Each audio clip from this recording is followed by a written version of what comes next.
guys, meron nga pala ako ditong fish.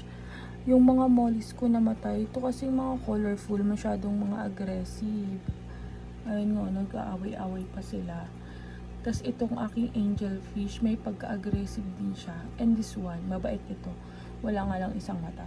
Nagtataka ako dito, lumalaki yung tiyan niya. Hindi ko alam kung male to eh. Pero malaki din yung tiyan niya.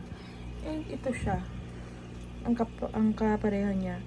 Binukod ko kasi nung nabili ko siya, ang liit lang ng tummy niya. Ayun, kung nakikita niyo, ang laki na ng tummy niya.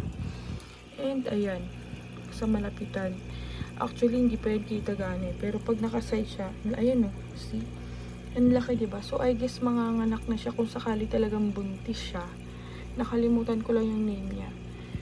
Kaya nag-DIY muna ako ng mini aquarium niya para hindi magalaw yung mga baby niya if ever talaga na manganak siya.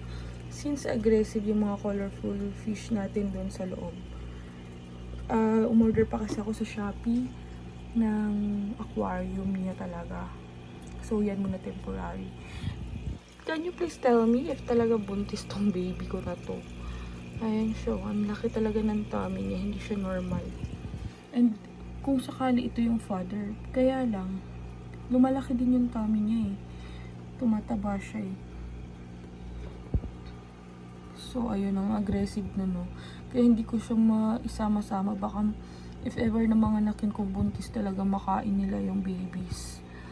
Ayun sila. So, thank you for watching guys. And can you please comment if ever kung ano ba talaga, buntis ba to or nature na to nila. Thank you.